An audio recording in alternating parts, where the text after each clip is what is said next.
Now I'd like to introduce Antonio Borges, who's Professor of Economics at Catolica School of Business and Economics, former Director of the European Department of the International Monetary Fund.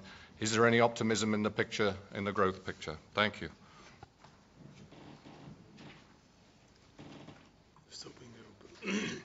Well, good morning. Let me begin by thanking my good friend Vladimir for being so clear in his presentation, which will give me the opportunity of saying the exact opposite of what he just said and show you a far more optimistic perspective on the future of Europe. I do think that Europe has a strong growth potential. Obviously, we have some very serious issues to deal with, but the underlying trend is far from gloomy. So this is what I intend to cover. A few words on why growth is important. We all know about this, so I'll be brief. We should look at the track record. The track record is not so bad. It's not dominated by Greece or Spain or Portugal. Many countries are doing fairly well, and we should learn from them. And a lot of the success stories within Europe are due to the euro. And this is a very, very important point. Whether or not we are an optimal currency area, we have to think of what would be the alternative, what would happen to Europe without the euro. And that's the key point that should lead our discussions. This is very much related to the nature of the sovereign debt crisis, which is really not a sovereign debt crisis at all. It's much more a crisis of growth and competitiveness. And of course, the sovereign debt problem is a symptom of the other difficulties. And I'd like to focus a bit on the two key issues, the issue of competitiveness and the issue of financial support. Unless we resolve these two issues, we're going to have a longer period of stagnation or recession. These issues can be solved, but they require a deeper single market and more resolute action on the part of the European leadership to remove obstacles to integration in these two areas. So why growth is important? This is just to keep us focused. Europe is about prosperity and cohesion. And we now have this gloomy view of Europe that nothing works, that we're condemned to stagnation or decline, and that in a world where everybody is growing rapidly, Europe is lagging behind. I think this is very damaging perspective. I don't think it reflects reality, and I think it has a very, very negative political consequence that it fosters a defensive attitude and a great deal of protectionism, which is not in anybody's interest and certainly not in Europe's interest.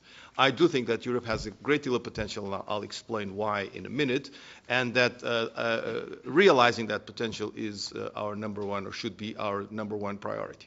But the key point here is that without growth, the current crisis will not be resolved. I think Vladimir's vicious circle is a very interesting illustration of the problems. The only way that vicious circle can be broken is by going back to some form of economic growth. This can be done, and if it is done, most of the problems disappear, admittedly over time, but not in 25 years. So the track record. If you go to many European countries, starting with Germany, but Germany is not the best example, you actually don't see any recession or any crisis or any feeling of gloom or concern. In fact, the opposite. In many European countries, the opposite feeling is dominant, that, wait a minute, we are operating at capacity. We never had unemployment so low. Our companies cannot respond to demand.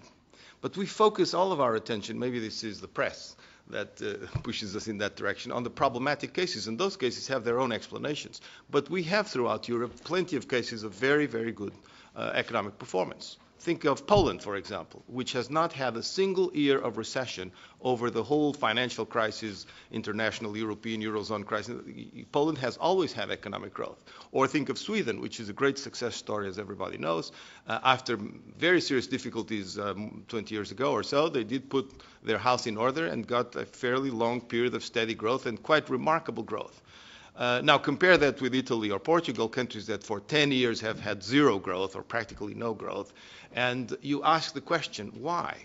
Why are some countries so much better than others in performance, in growth performance, when they have the same access to technology, the same access to, at least for a long period of time, they have the same access to finance, they have the same educated workforce and so forth. There must be something that certain countries are doing well and others are not. And it is from that analysis that we should draw conclusions about what's wrong.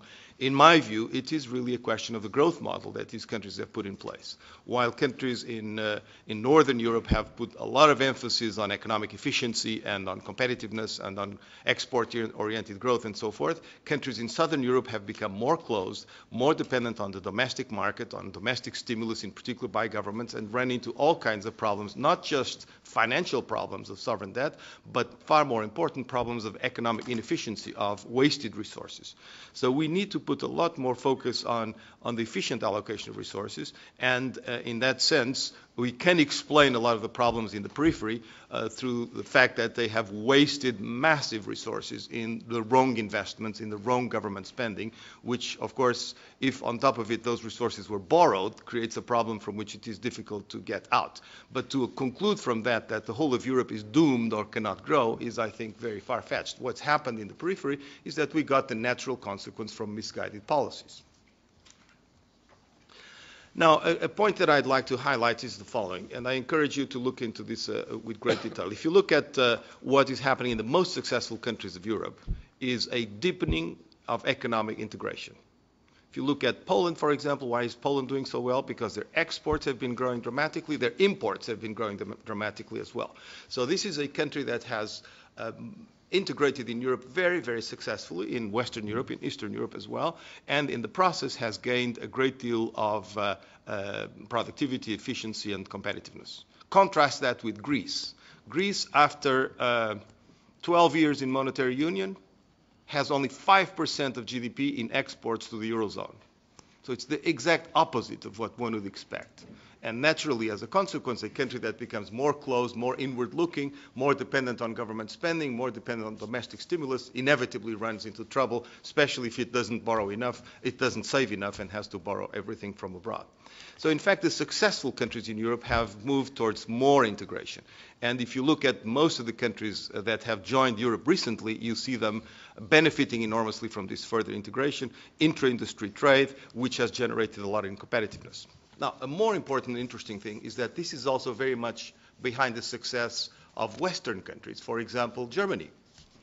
Why Germany is so competitive in world markets today, it's not because only of what happens in Germany. It's because German companies are capable of deploying their operations throughout the whole of Europe, of integrating their supply chains with outsourcing throughout Europe, of taking advantage of this diversity that exists across the continent, of positioning their operations where it is most efficient and most economical, and in the process, gaining competitiveness worldwide. So in fact, we have a new model here, a new architecture in Europe, where if you realize what this really means, it means that, for example, for Germany, even in a German perspective, it may be more important to invest outside of Germany than inside of Germany.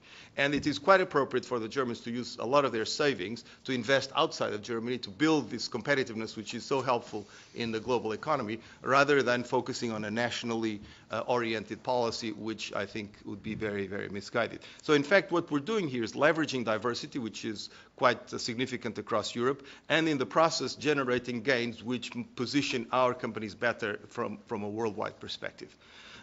This is impossible to put in place without a single currency.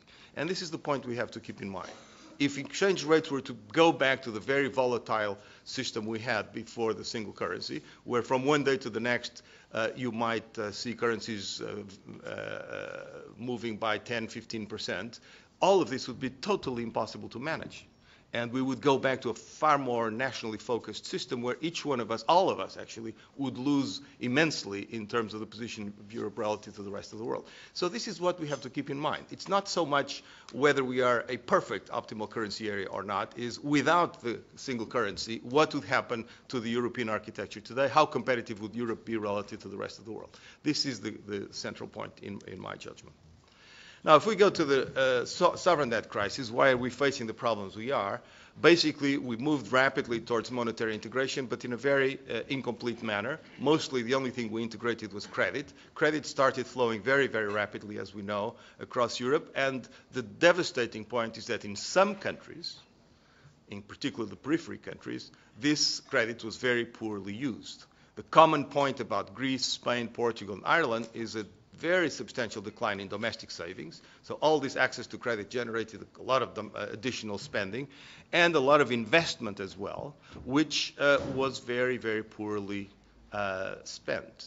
Most of that investment went into very unproductive projects, be they real estate, which of course you can hardly imagine anything more unproductive than building houses that nobody wants to buy, but also infrastructure, or even worse, industry, but industry operating under protectionist walls and in markets which are protected from foreign competition and which very quickly run into problems of profitability. So we ended up with a bloated non-tradable sector in all of these countries, be it real estate, but also lots of services and other industries, which grew very, very rapidly, became extremely profitable, at least initially, but in the process reduced the possible strength of the tradable sector and made these countries far more closed than before.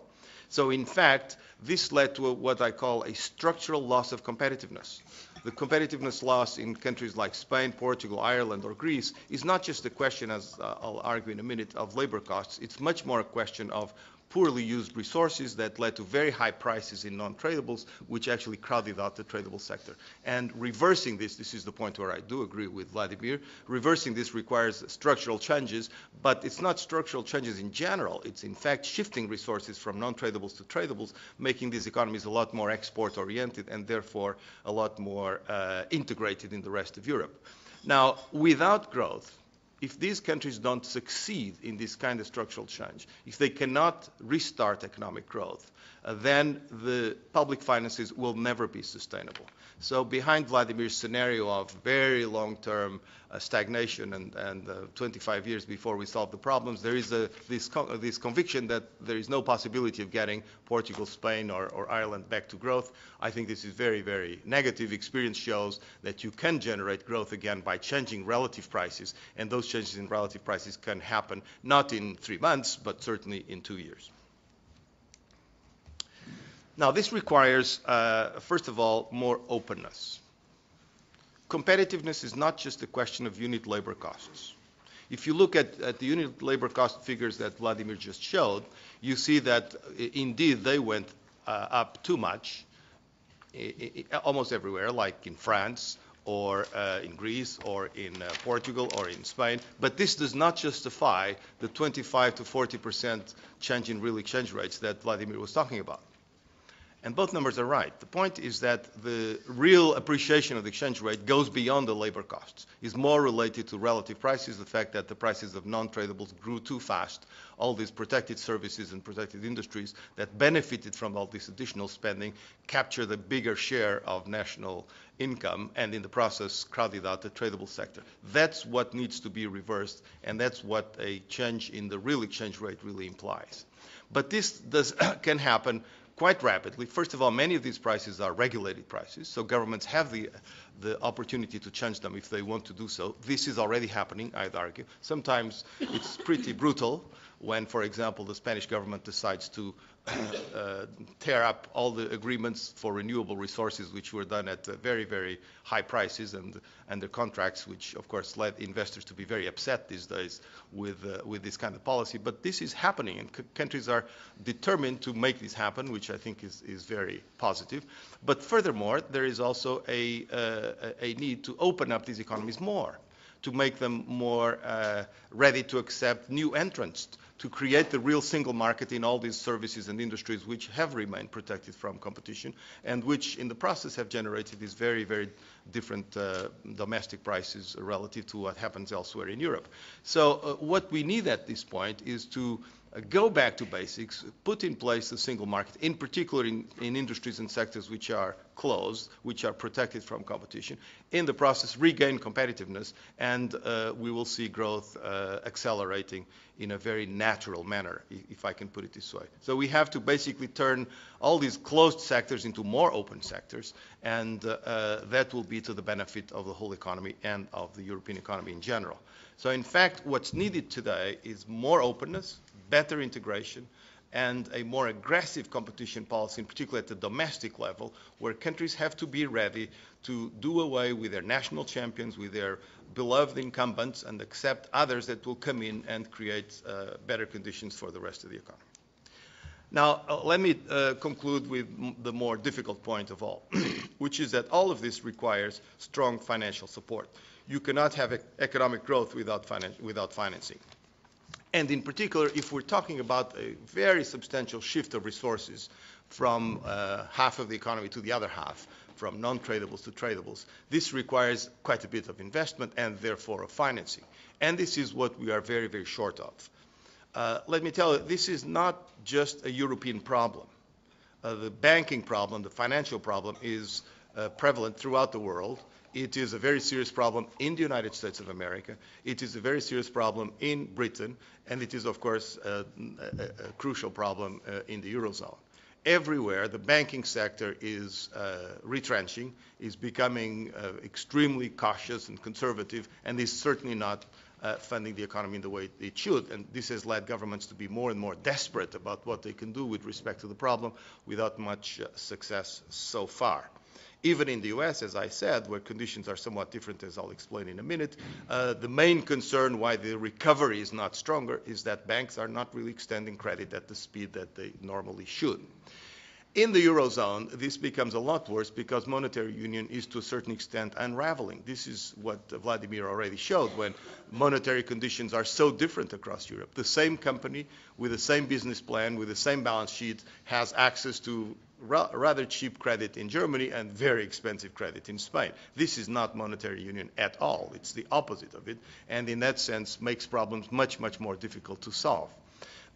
And here we have, as I think we all agree today, the dominant problem is that we're trying to find national solutions as opposed to European solutions to this. Banks are retrenching. Bank regulators are retrenching. They're all moving back to their domestic markets. They're all saying we don't want to be exposed to risks. Sometimes regulators tell their banks, you're not allowed to have any exposure to Italy or Spain or whatever. So in a sense, what we were trying to put in place with monetary integration, which was a European-wide banking market, is now an illusion. And this has a very, very dramatic consequence, which is this prisoner's dilemma type of story, which is that every bank is trying to solve its problem. Every regulator is trying to solve the problem of its country. But in the process, they generate an outcome which is disastrous for all of us. And this is the main difficulty we have to face. By trying to protect themselves, both the banks and the regulators create an economic environment in which everybody suffers, and the banks themselves are the first ones to suffer. So this is a very detrimental kind of situation. But as we know very well, prisoner dilemmas can only be solved through cooperative solutions. So we would have to get all of these people around the table and lead all of them into a different path, which first and foremost requires more confidence. And more confidence also requires a different attitude with respect to the banking sector and a lot less of the hostility that exists today, which makes bank executives extremely conservative and, in my judgment, excessively cautious. And yet we have to understand them because in a situation of risk and of a concern about lack of support, including political support, bank executives try to build cushions and to put themselves in a more solid, robust position as opposed to granting more credit to the economy. Now, this is especially damaging in Europe, and in particular in the Eurozone, because we are so dominated by banks. If you go to the United States or if you go to Britain, banks play a smaller role. In the US, as little as 25% of finance is bank-based finance. In Europe, it's more like 80%. So we are extremely dependent on banks for the way we operate. And so we have really no alternative. This is very, very concerning. In many other situations, companies, investors, even households can go to the markets, can invest their savings in the markets, can borrow from the markets through all kinds of financial instruments that are available. They can even hedge their bets, if you want, in many intelligent ways. If you are completely dependent on banks, and if banks don't operate, then you are caught in a bind, in a very difficult bind, which is the situation in which we find ourselves in Europe. And contrary to the belief of many, this is not a Greek problem or a Spanish problem. This is a European problem because banks in France, in Germany, in Italy, everywhere are in this same attitude of, on the one hand, conservatism and inability to respond to market demands. On the other hand, unwillingness to open up and allow other sources of finance to develop and grow, and this is a source of enormous tension. Without financing, there is no growth, much less the kind of structural reform that I was talking about with very substantial shift of resources. So in my view, when there is all this talk about growth in Europe and should we give up on austerity to have more growth, and this is completely misguided. If we want to have more growth in Europe, we have to solve the financial problem, and we have to solve or to change the attitude and behavior of the banks, which is, of course, a tall order.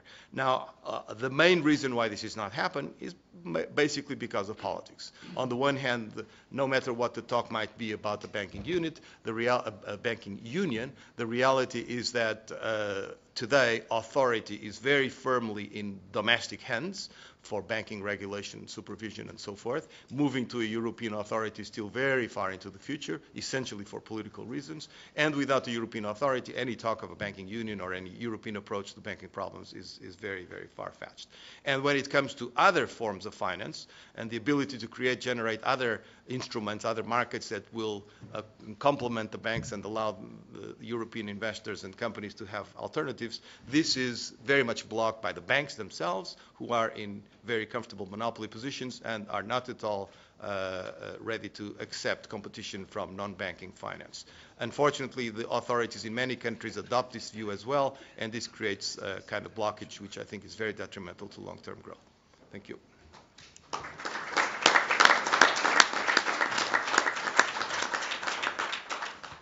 Well, thank you very much. Interesting